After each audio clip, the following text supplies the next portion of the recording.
Welcome to Greenlit, the Buffalo 8 podcast. I'm your host, Matthew Halderman, and each week we're going to dive into a different piece of content, film and television, and we're going to talk with some of the biggest names in front of and behind the camera as we dive deep into how they were financed, produced, developed, marketed, and the crazy stories behind how many of them got made.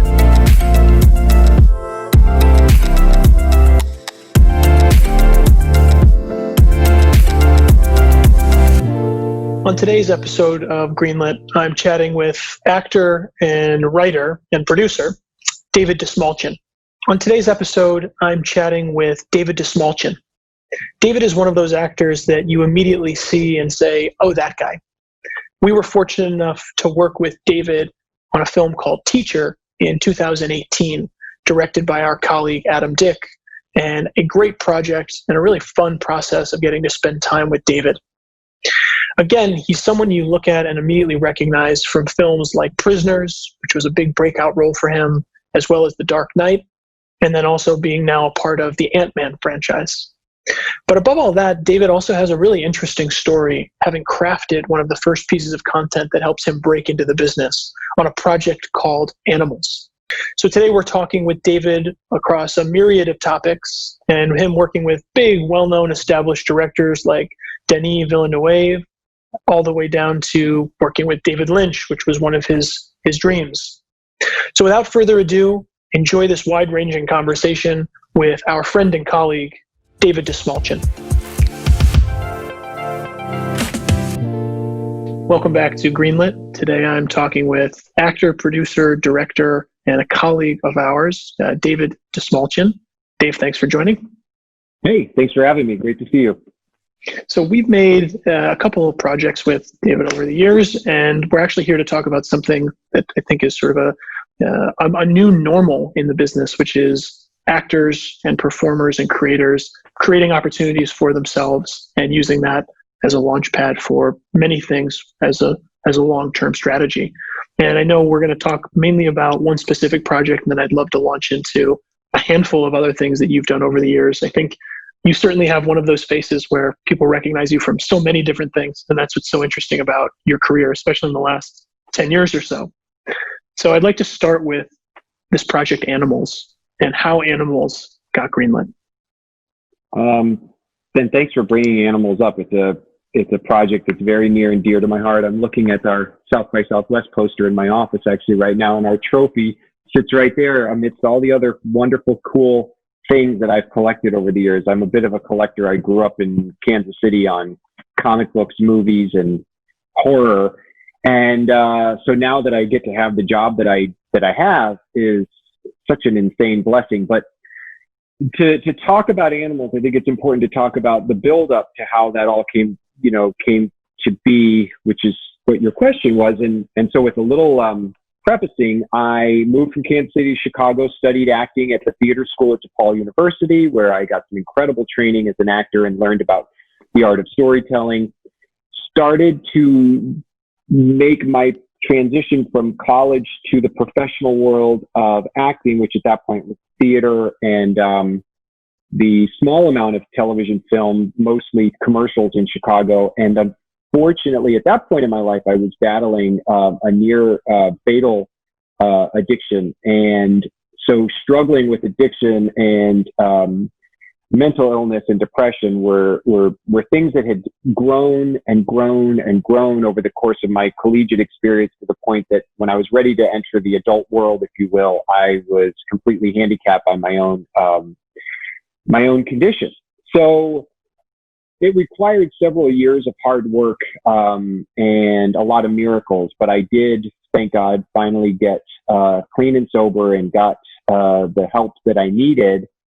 And I found myself back at square one, and I was in Chicago, and I was working jobs that I didn't necessarily love. I was a usher at a movie theater in the evenings because I love cinema, and I was working telemarketing during the day, working for Time Life and Time Warner, and I just kept doing the things that I knew I needed to do to stay sober, to stay alive. And slowly, I was able to start getting back on stage. Some friends allowed me to be in plays.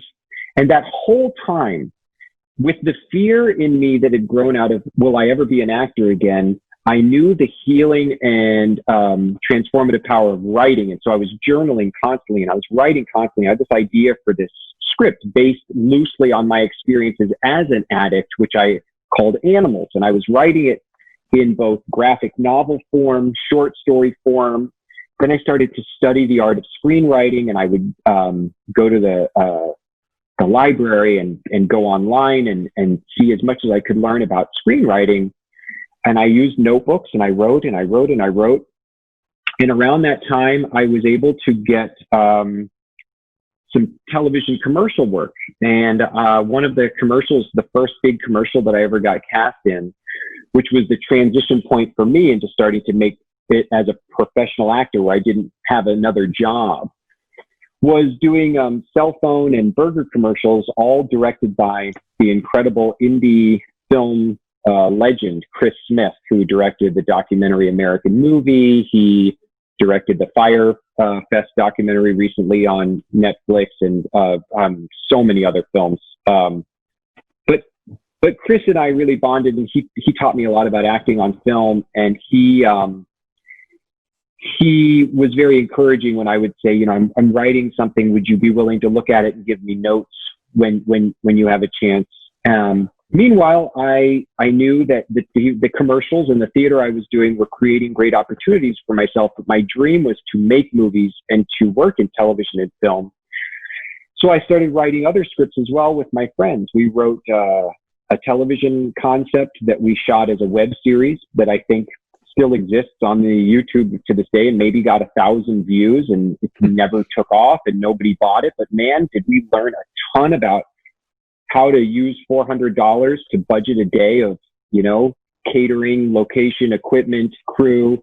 And then all these things kind of happened at one time. I kept going on auditions, not getting jobs, but I just knew what I was doing. I loved. I was making minimum wage, the equivalent as an actor, but I was doing it, and I knew creating my own opportunity was going to be the way to make it happen.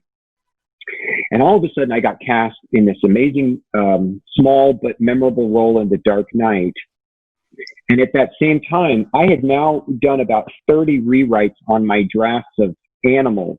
And my dear friend Colin Shifley, who I had met in Chicago doing short films, he had moved to LA around the same time as me.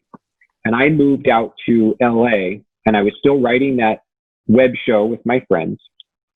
And Colin was editing all the web show for me. And he and I started making short films together just because we wanted to be creating stuff and literally to try and figure out how to make these things work. And we made some really cool short films, which got into like Holly Shorts Film Festival, and they became, you know, a bit of like a calling card for Colin. And also, for me, I found this great collaborator. So out of the blue, I get a call from Chris Smith. This is, you got to remember, guys, somebody who I just look up to and idolize so much. And he says, David, I just read, I'm in London. He calls me from London. I just read your draft of Animals. It's such a great script. You have to make this movie. I want to direct it. The first thing he says, I want to direct it. My mind is blown. I'm thinking, oh my God, this Sundance winning, incredible, legendary filmmaker wants to make my movie. He comes to LA a few weeks later. We have this big meeting.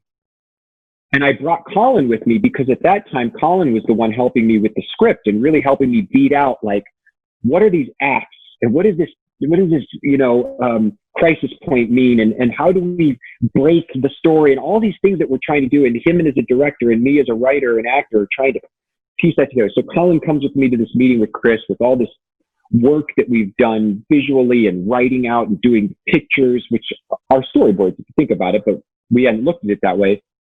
And Chris is like, Dave, I'm sorry, I got ahead of myself. He's like, basically, I'm looking at my schedule. I have about 3 or 4 years of work right now. I think you should play the lead in this film. And I think if you wait too long, you'll age out of the role. But I'll produce it. I'll help you. I'll put my name on it. I'll help introduce you to people that I can. But I think you should find the director that has the time to do it. And he's looking through Colin's, you know, book that he's made with me. He goes, why are you directing this movie? And Colin said, I don't know. And I said, yeah, it's right. So immediately we set to work on Colin directing this script that I wrote. And we read a lot of books at that time, especially some great biographies about the Coen brothers, who were big heroes to us. And we'd read the story about when they were putting together Blood Simple, how they had gone basically door to door, their family dentist, their family's insurance broker, with their briefcase and their presentation. And I think they might have even taken a Super 8 and done like a in-person demo, like you're selling a vacuum cleaner. But I was so passionate about this story, and it was so personal to me. They say write what you know, and I'm not saying that you have to write your biography, but you have to write what you know. So if you're writing a terrifying horror film about a monster, you need to have that monster represent something that actually scares you. And I'm not saying it has to be literal, so don't misinterpret. I'm not saying you have to write your personal story. I mean, mine happened to be about heroin addiction. That's something that I battle with, but it's still fictional story that I crafted, with a narrative that could fit into an hour and a half. So passionate about this. Colin's vision was just clicking. Chris, we would email material. We still knew that then Chris was so busy, and he's the kind of person you weren't going to be able to pin down and be like, we have to meet every Thursday. We have to do this every week. He was going to be able to say, like, I give this project my blessing. And that in itself can be very validating, especially when you're trying to get other people attached. So then we had this incredible producer named Mary Pat Bintel read the script. I had a manager at the time, and the manager did send the script to Mary Pat. She read it, and she really, really loved it. We met for coffee, and she said that she wanted to help produce the film. In the beginning, we were imagining and dreaming that we could get a budget of, somewhere between $750,000 to $1 million. The film also included some kind of fantastical animatics and stuff at that point. As reality started to set in, we thought more about how we could make the film for $500,000. We also, because I set the film in Chicago, we're very determined to shoot it in Chicago, and we were trying to figure out how we could make that happen. So between the short films that Colin and I made, the screenplay that now is in its 50th rewrite, and based on notes from Chris, from Mary Pat, from Colin, from other people I had met along the path as an actor, all of the storyboard and pitch book and market comparison work that we had done to put together a really nice presentation, Colin and I put together some very formal, very heartfelt emails to our friends and family. And we built this idea that we could make the film. At that point, the goal was $500,000. And our vision was to sell units of investment at $5,000 a piece. And the way that it worked in our pitch was if you bought $5,000 unit investment, that was your stake in the film, and then that was whatever the percentage of the final budget ended up being. That was our investors were going to obviously follow we were following a pretty traditional investment return policy, and then if you bought 3 units, you could be I forget now the levels, but it was like associate producer. If you bought 5 units, you were a co-producer, and if you bought 10 units, you were an executive producer on the film. And we sent these emails to our friends and family saying, if you know somebody, this is a film that is going to star an unknown actor and a bunch of really talented Chicago actors with an unknown director. It's about addiction. Please don't. We're very honest. We said, this isn't the film to invest in if you're looking to bank your, retirement money on some, long shot or whatever. This is the film to invest in if you believe in it. And we believe it's an important film that should be made because why? And I believe that as dark as that film is, and as difficult at times as it can be to watch, it has a very hopeful message about addiction and about the struggle that people face, whether they're addicts or not. So that was our pitch. And we did use market examples because you have to have smart business. So we did show films that were made for, small budgets and that had some success, and what success meant. Would it be successful to you as an EP if you could just go to a cool film festival. Is that something that would be neat to you? So we reached out to our family and friends. Do you know somebody who fits this criteria? And they just started, I know my friend is talked about possibly investing in film finance. They have some extra capital that they think it would be fun. And another people, who say, well, this person's looking for a really solid investment with this extra money they had this year. And it was tricky. So we were trying to figure out how to be as forthcoming as possible and yet still really get people excited about wanting to give us their money to make this movie. And we sat in people's living rooms, kitchens. We did maybe 30 pitches like that. They were exhausting and embarrassing at times, and uncomfortable and wonderful, and all the range of emotions. There was times when you really connected with somebody and then you left and they never called you back. And there was people that you thought hated the idea and then they called you later and said, I want to be a co-producer.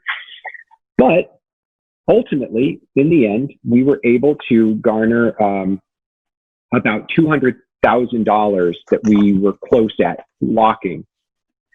And Colin and I, we felt like we were in this holding pattern where we had our cast now.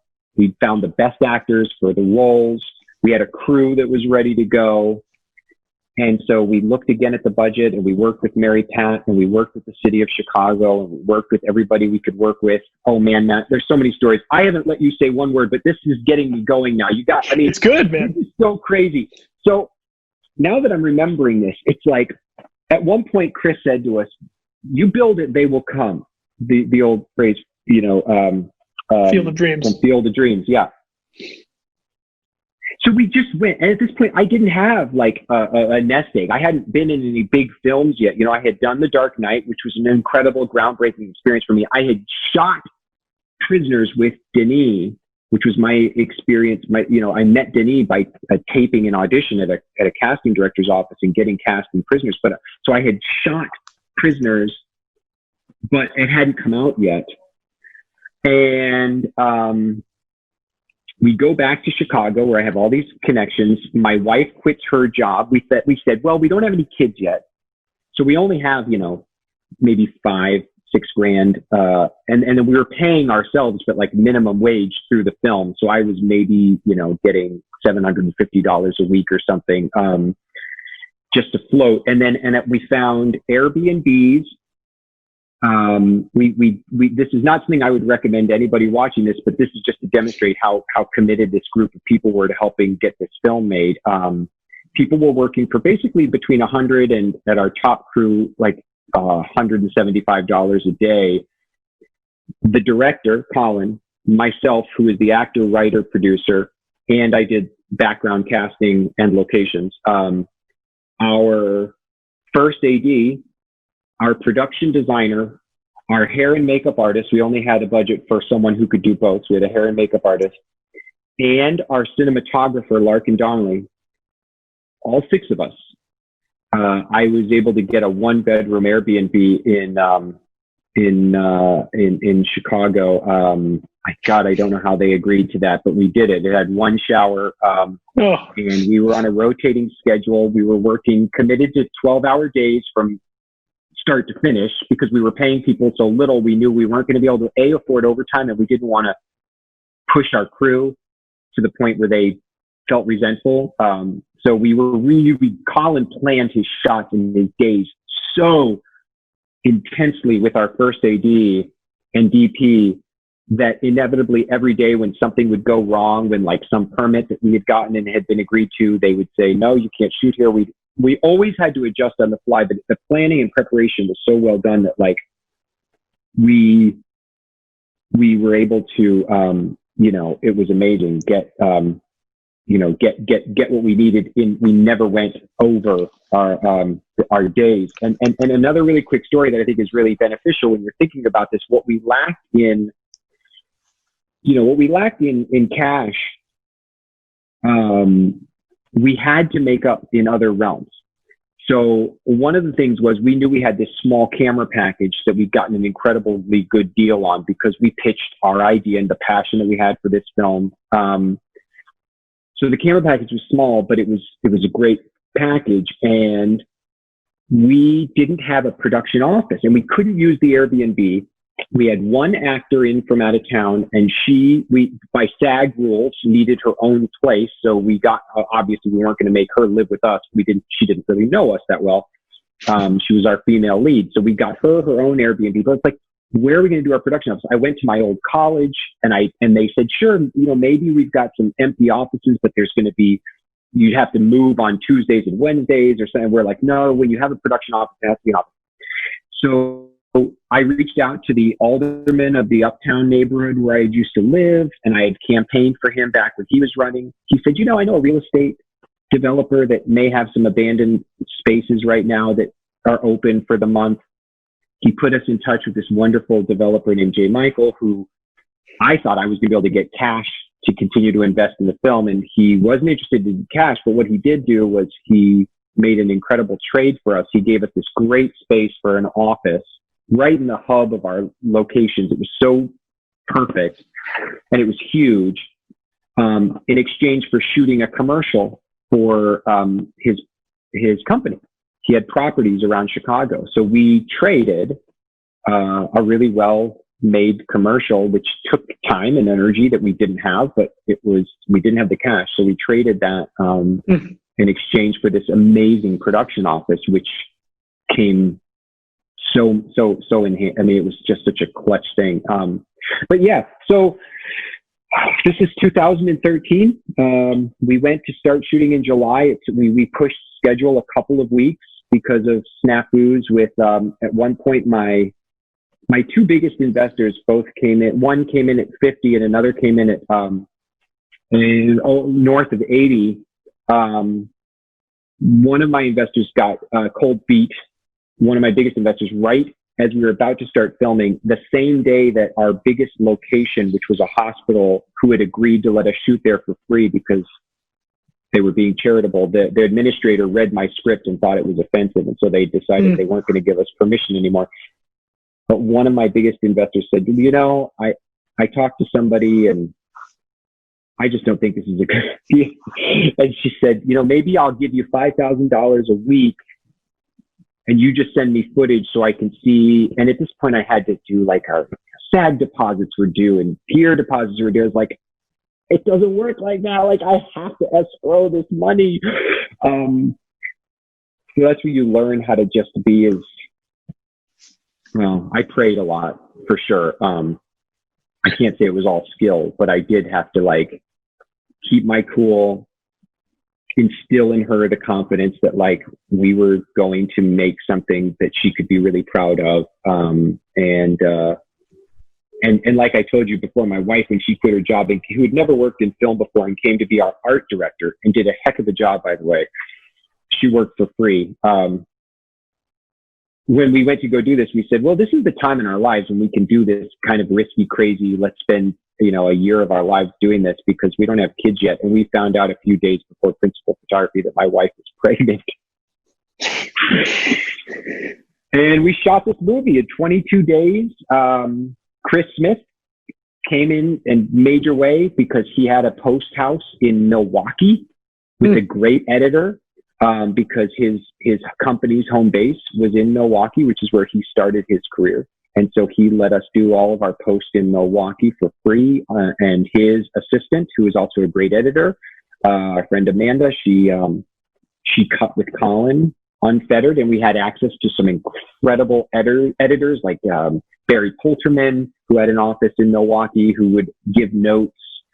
Mary Pat, obviously, Chris. At this point, I'd gotten to be friendly with Denis because I'd worked on a film with him, and I was able to send him a rough cut and get his notes, which were really useful.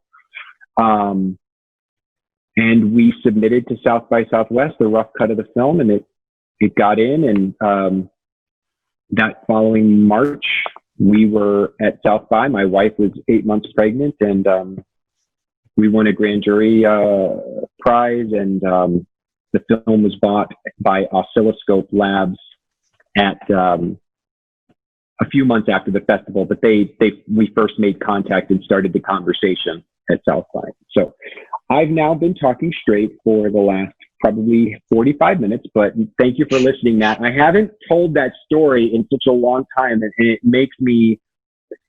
fills me with so much, like, I get the nervous sweats when I think back to some of those moments when I've got 20 people that I've brought to do this thing, and I thought we were going to have to tell them it wasn't going to happen. But I also get so much pride and joy when I think about, like, those days when the Lincoln Park Zoo, who we'd had written agreements with, came out with security and said, you can't film here. And somebody different was in charge that day and decided they weren't going to let us film. What are we going to do? Argue with the Lincoln Park Zoo? No, we had to go on the other side of the fence and figure out a way to creatively. But anyway, it's awesome. So thank you. No, it's awesome, and I think I liked what your sort of segue about reading the books on the Coen brothers and Blood Simple. Did this film, now looking back on it, it certainly feels like a lot of those you followed a lot of those lessons, and you went through a lot of the bumps in the road that. I think all early filmmakers go through in one way or another as they're putting projects together. And you have, like you've said, you've got passion and love for that story, but you've also got you're in a different paragraph in your life's story right now. And that was an earlier paragraph, but an important one. And I guess I'm curious to know, thinking that you made a comment when you and I were chatting offline about the sort of long-term business plan of this movie, and it's serving that purpose and it being a catalyst for building a career around it. Talk us through that. Talk us through how the film changed things for you. Absolutely. That film changed things in many regards as much as my first acting break being in The Dark Knight changed things for me in a less maybe visible way to the market, but in a very real, tangible way. I can trace so many of the opportunities and things that have happened in my life in the years since 2013 when we went to film Animals to Animals itself. Like, here's just a small example, but and I am a multi-hyphenate, so I'm somebody that writes and acts and produces. I haven't directed, but I would say, like, it's insane when I think back to that time in March of 2014. We're there at South by Southwest Film Festival, and all of a sudden, Sarah Finn is there she's a big, incredible casting director in Hollywood, and she's working at that moment promoting Jon Favreau's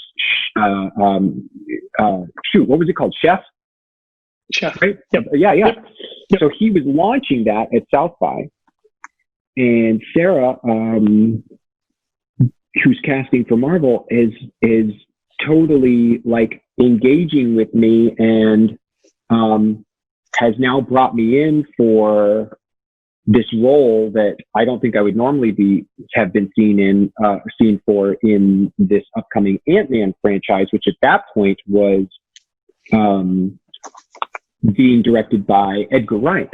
And so Edgar, who is a big proponent of and supporter of, because he came from the indie film spectrum and from places like South by Southwest, et cetera. In fact, he, a few years later, had his Baby Driver premiere at South by Southwest. But because of all that connectivity, you can't discount how much leverage, if you will, that gave me in the room when we're getting to talk about my film Animals, which is now then wins this award and gets all this really great response from people, whose opinions, are validating. And, right. and so that was what is something that in a major way set me aside. I know, obviously I did all my work as an actor to give the best character and audition, et cetera. But regardless, that is huge. So then don't forget, Animals took so many years between me sitting in that, telemarketing office and at the movie theater writing in my notebooks, which that was 2007, 2006 when I'm doing that writing, to the production in 2013, to this festival in 2014, to its actual release from Oscilloscope in 2015, 7 or 8 years of process there. That wasn't the only thing I was writing, guys. Like, I was also I had several concepts for television series. I had a concept for my next movie I wanted to make with Colin that I was very passionate about, another deeply personal story. I had some bigger scale features. And so what happened, I think with the success of Animals, and it's why I'm so grateful that we didn't cut corners. There's that idea of like, we didn't cut corners. We made the absolute best thing we could with the corners that we were dealt. And we prepared so heavily, so intensely. I mean, my kitchen in my apartment, my wife is so patient, but that year and a half before production, the walls were covered with schedules, goals, breakdowns, locations, on our own dime, you know, going and just beating the pavement over and over to not settle for that first location that you see. We made this rule of threes, Colin and I, which we always try to stick to. Like, we'd see at least 3 locations for a location. We would talk to at least 3 at this point. Before we had a really great casting director, we ended up getting David O'Connor to cast the movie for us for like pennies. We were like, we'll see at least 3 actors for even every tiny role. For background work, I couldn't afford a background casting director. And some people were like, well, the crew knows people, we'll send out emails, we'll try and get people to bring their own wardrobe, etc.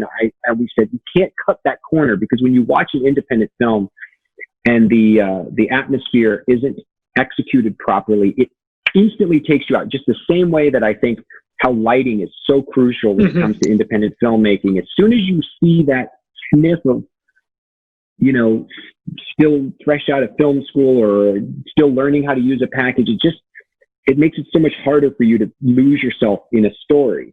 And when I think you see a bunch of 18 to 23-year-olds in business suits trying to fill the location that's supposed to be like an office suite, you go, it just doesn't work.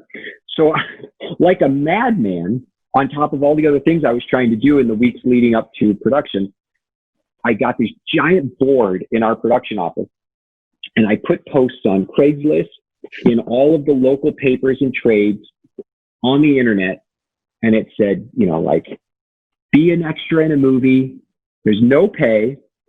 You'll get a free meal, a copy of the movie, and we'll give your character a name. Not a formal name, but you will be like, you know, train passenger or something like that. So you can get an IMDb credit.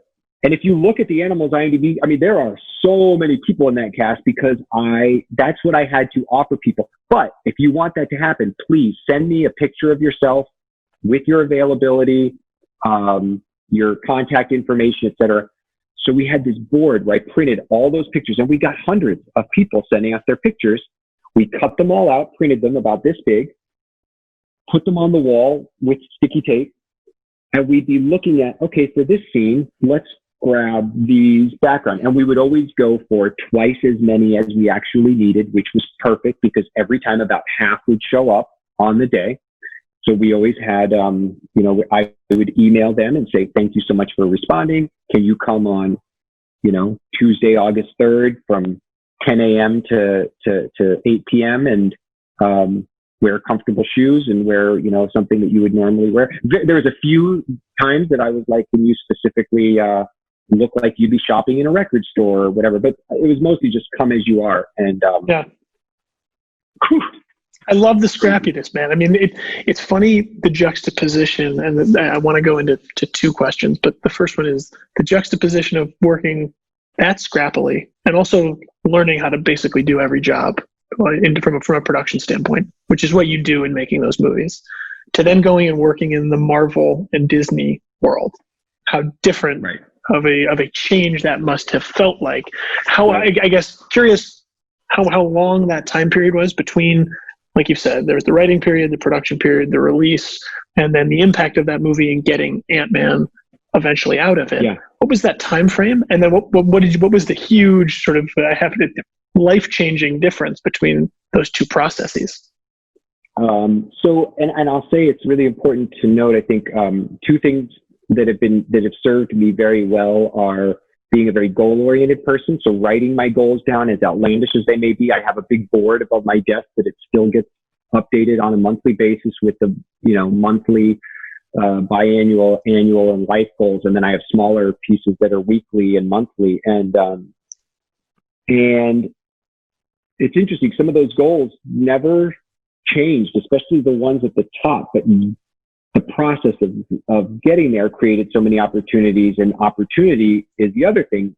I looked, and I've always tried to look at every single step along the path as an opportunity. So just to backtrack a little bit, that like web show that we made, which I was able to actually, like, by going to events and doing short films, connect with some people who actually had like really real places in the world of film and television, and tell them about my idea. And it never went anywhere. Or my short films that I did submit to bigger film festivals that never got picked up. Those either rejections or passes became opportunities for me as well to, as I created better and better work, learn to not follow up with people every week or every month, but it's okay to follow up with people once a year, especially when your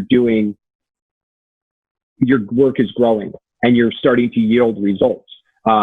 Because people who passed or said, no thanks to things in the past, also maybe I look back at that work and I go, it shouldn't have been greenlit. It shouldn't have been, it wasn't ready yet. I thought it was at the time, and I was frustrated that it wasn't, but the no's always, if I looked at them as an opportunity, allowed me to make the work better. So then Animals finally happens, which leads to Ant-Man happening, which leads to me then being, up until that point, I'd not been on a major big studio set for longer than a few days at a time. So it's hard to really get to know and connect with people in such a short period of time. When you're on a long show like Ant-Man, and thank goodness, because after Edgar left the film, I didn't know I was going to still be a part of it. But luckily, Peyton Reed got involved, and then he still liked me and kept me in his movie, and I become close friends with Peyton to this day. And Peyton, I learned so much watching the way he worked and prepared for his stuff.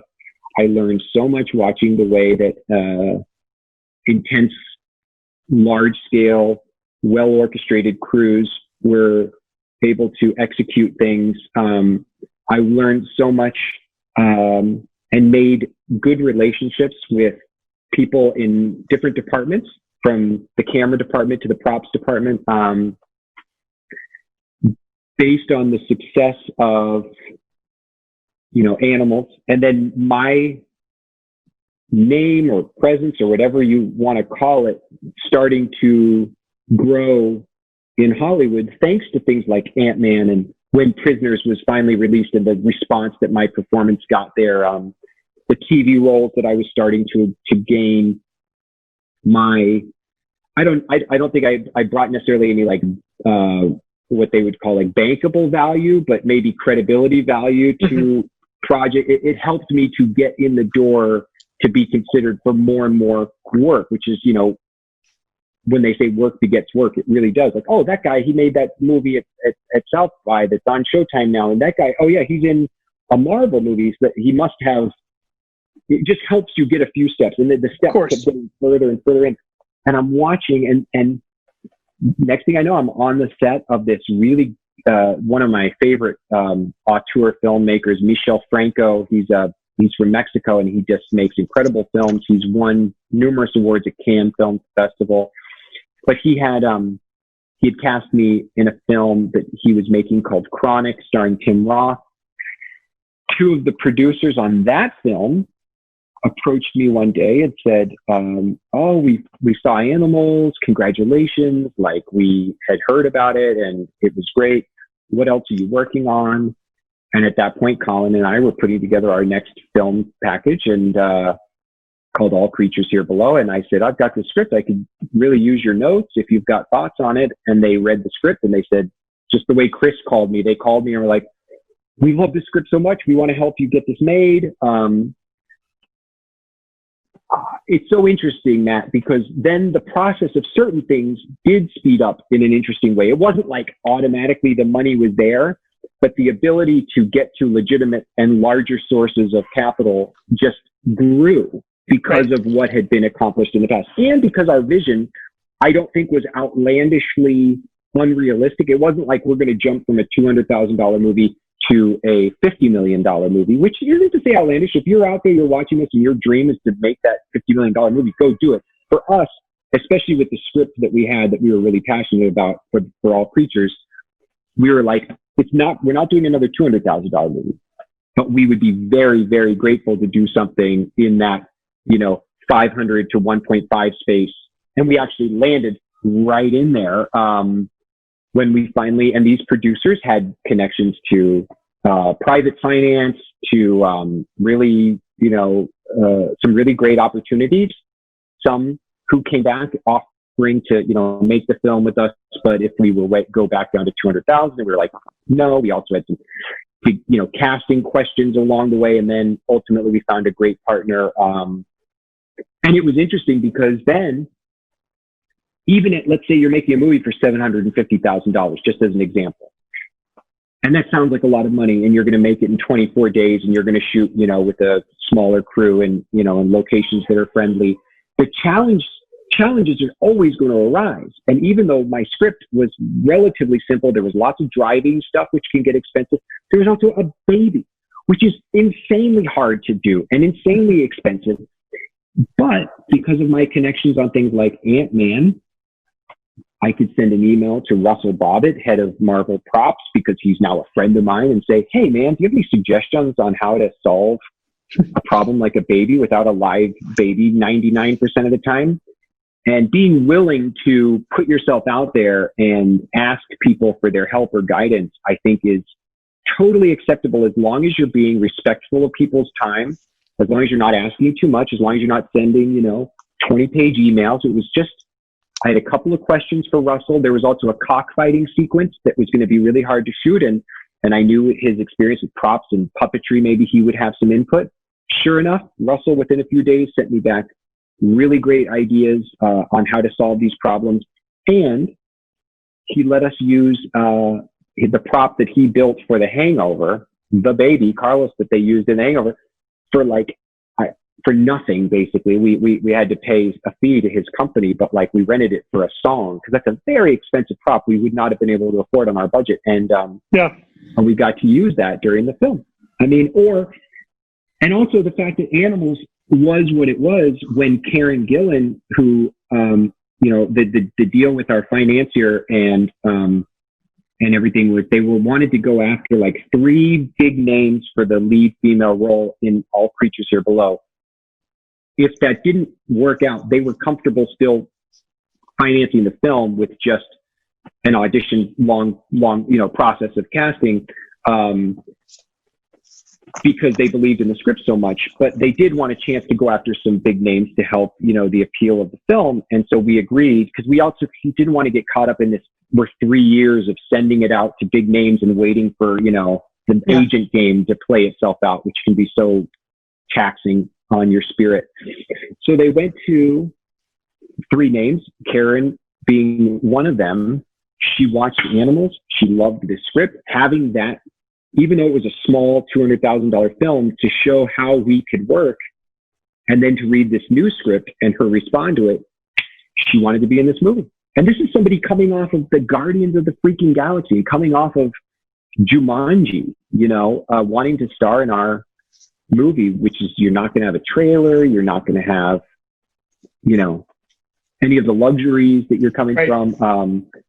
And I can't say that my connection to the Marvel Universe, or the fact that I had, over the time and the projects I've been working on, become friends with people who then Karen knew, it must have helped, because I'm sure she reached out to people that we mutually know. I don't know, she reached out to James Gunn, or reached out to somebody and said, is this guy a piece of crap, or is he cool, or, like that. Yeah. It's all part of this bigger picture plan. And I'm sitting here today. I now have, I've sold the TV show, which hasn't been announced yet, but I'm really excited about that coming to to the news cycle in the near future. A feature film that is in a green light process that's really exciting. My comic book, Count Crowley, Reluctant Midnight Monster Hunter, which I'm so proud of, which Dark Horse does with Peter Lenkov's company. All those doors were open because they could go, oh, this guy, made this thing that it all comes back to animals. And animals, right, again, goes back to those short films, which I was making with Colin and, Sure. Well, look, I think taking all of this that you've learned, do you feel that other actors, or I guess that's a very broad statement, but do you think that the majority of actors as a percentage think about the craft as holistically as you do in terms of production, in terms of producing, et cetera?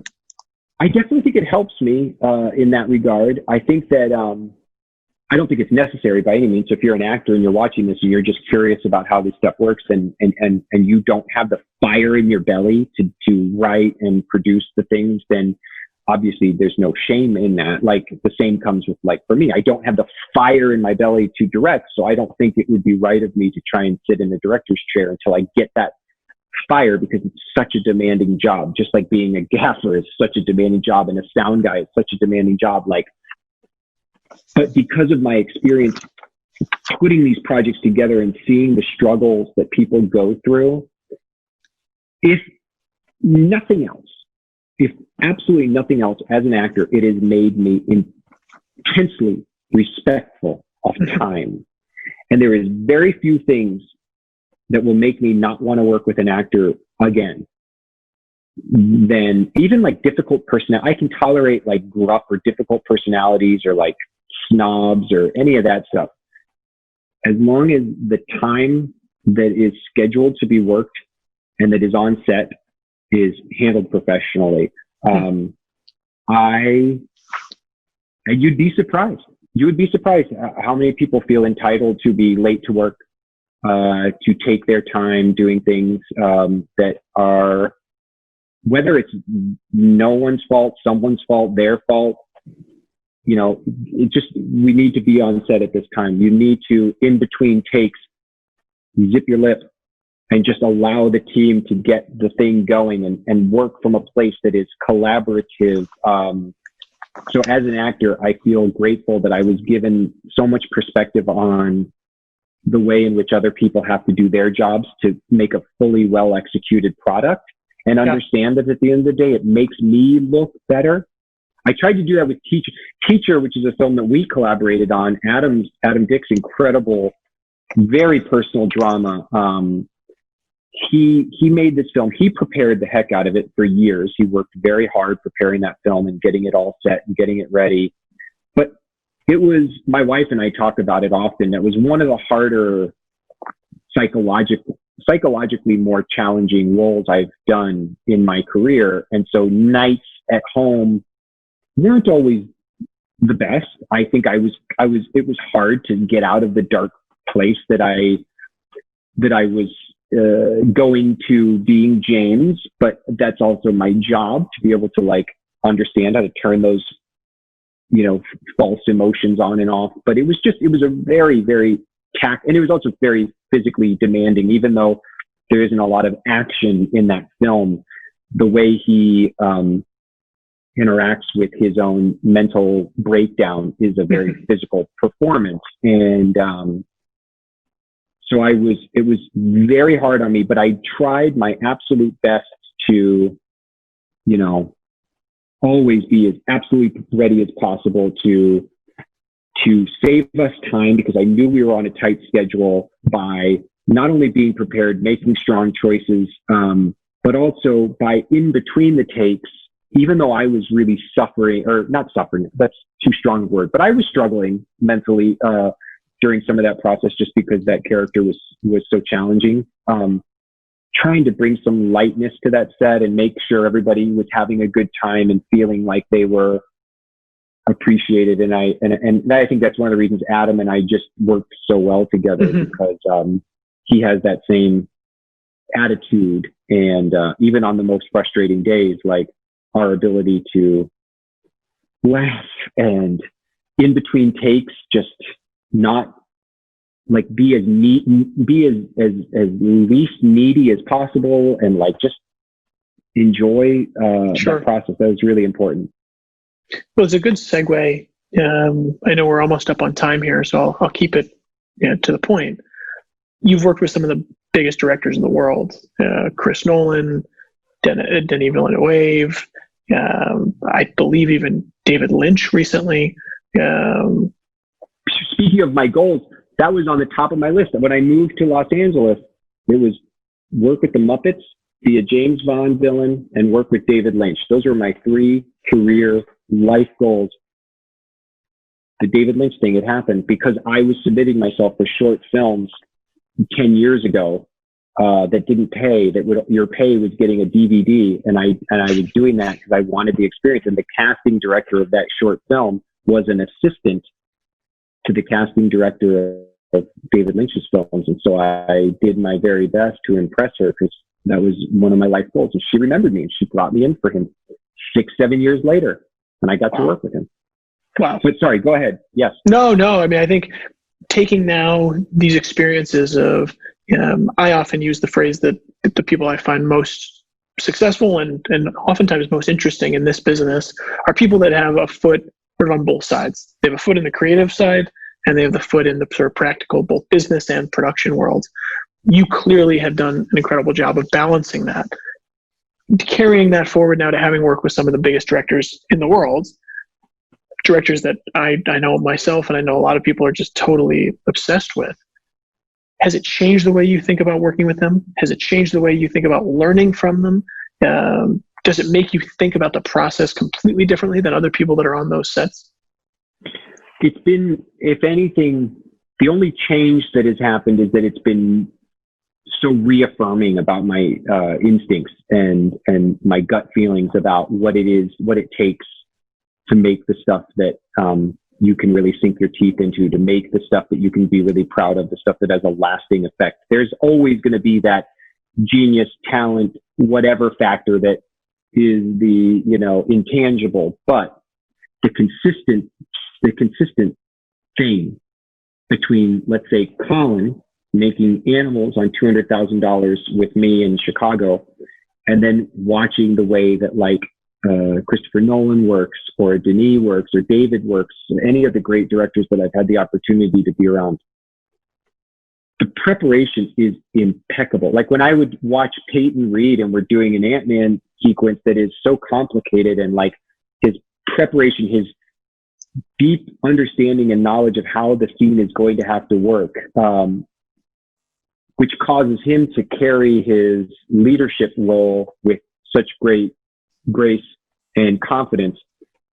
This exact same thing. Watching Nolan, I remember watching this guy surrounded by 1,000 extras, crew of hundreds, IMAX camera here, another camera here, another camera here, DP getting a little bit nervous because the sun has now shifted to a point in which they don't have the right angle that had been planned, and then the locations people being like, this giant massive street is not ours at a certain time, and seeing how his planning and preparation and the thought that he had put into the work, being able to solve that problem and be like, well, we could turn it around here because what we really need from the story is these elements.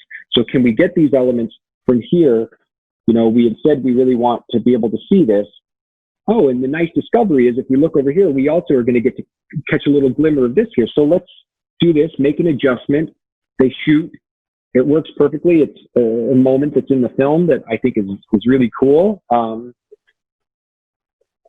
see it time and again, that intense, almost crazy degree of preparation and discipline and hard work in tandem with obviously the vision, the talent, the genius, the creativity, and then the ability to get thrown a curveball and know how, like a real ace player, to know when not to swing. It's amazing. Right.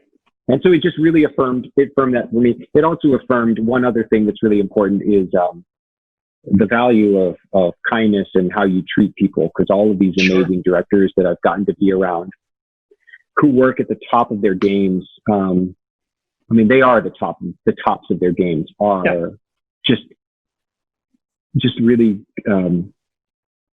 gracious, kind, and the kind of people who treat others with respect, which is really, really vital. Great. It's excellent, man. Oh, look, I've taken up a huge amount of your time, and I really, really appreciate it. It's fascinating. Didn't know, did you, man? You were like, oh, let's talk animals, and I just get going. It's been so long. Thank you for giving me the opportunity to unload and reminisce, because that is truly one of my great memories as a storyteller, and also, being a part of Teacher with you, and that's another one that just coming strictly from the acting side of things, but